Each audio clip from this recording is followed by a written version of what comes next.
So Venerable Jampa and I have just returned from Taiwan maybe 2 days ago, where we spent about 45 days or so receiving the full ordination. And often people wonder, why do we have to go to Taiwan to take this full ordination?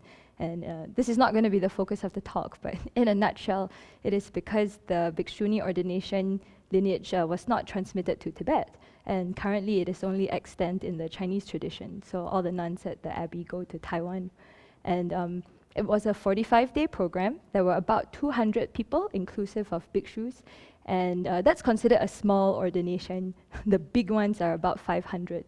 So this ordination platform is known for trying to keep the numbers low, meaning 200 or so, so that there would be enough attention given to the training and the discipline. So in terms of the schedule, we were up at about 4:20 in the morning, and then it was a full schedule all the way till about 9:20 or so at night. And we were constantly with people all the time trying to learn how to wear the robes in a different tradition, how to sit, how to stand, how to eat.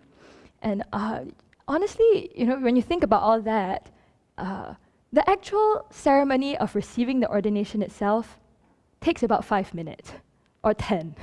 Yeah, the actual, you going in front of witnesses and doing this procedure. So what's up, right, with the whole 45 days stand, sit, what's going on?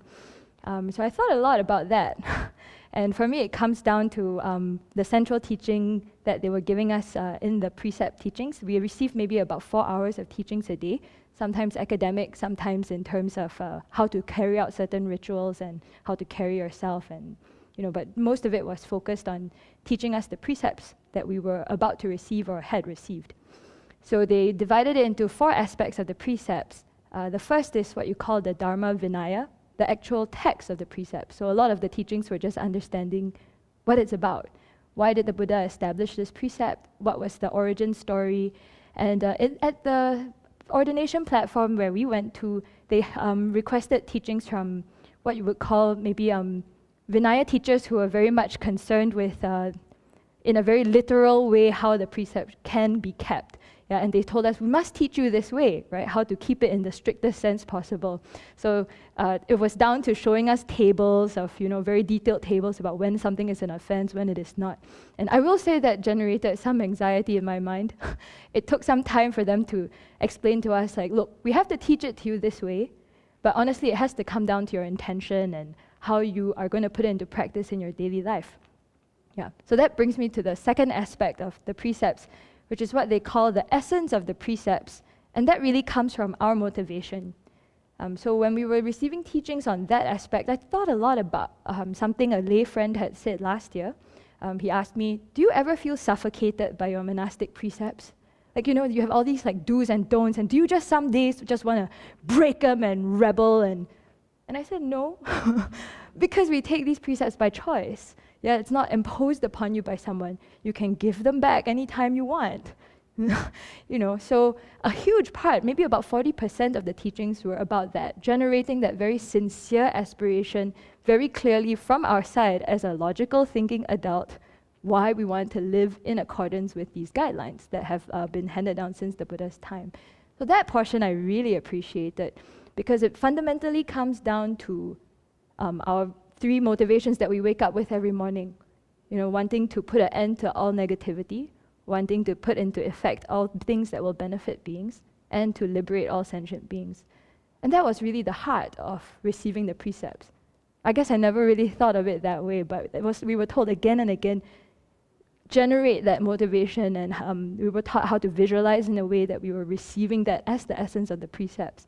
So it's not about, am I doing number 178, 79, and like getting yourself all twisted up, which I can, because I want to be perfect, But coming back to this very fundamental of motivations, am I doing something that is good for my own mind and for the people around me? So that's something I have to remind myself of again and again. Yep. And then the third aspect of the precepts is actually putting them into practice. And there was a big part of the teachings were about, things that we can do in daily life, in the community, and in our interactions with lay people that help to support our keeping of the precepts. And the last part was what they called the characteristics of the precepts. Basically how you appear in terms of your body, speech, and mind when putting them into practice. And that's where all the deportment part fits in. And I will say, before I went to Taiwan, I was a bit like, what's up with this, how you stand, sit, and whatnot. But I found it to be really beneficial because it was helping us to be mindful. Just, whether you are in harmony with the group, learning to have that consciousness, and again, not to have that kind of mind that's like tight. I was surprised by that actually it was very calming just to see everyone moving together as a Sangha and having this collective consciousness of paying attention to not just the 10 people around you, but we were moving 200 or so people trying to stand, sit, bow in harmony and keep their minds on track and receive these precepts. That's no small feat. So that was the sort of form, the structure of it. But I think fundamentally what I came back with most strongly was what two of the abbesses that we met said again and again. So after the ordination, we had the chance to visit 2 different monasteries where they said, taking the precepts is just the beginning of offering your life to all sentient beings. I'm still sitting with that one.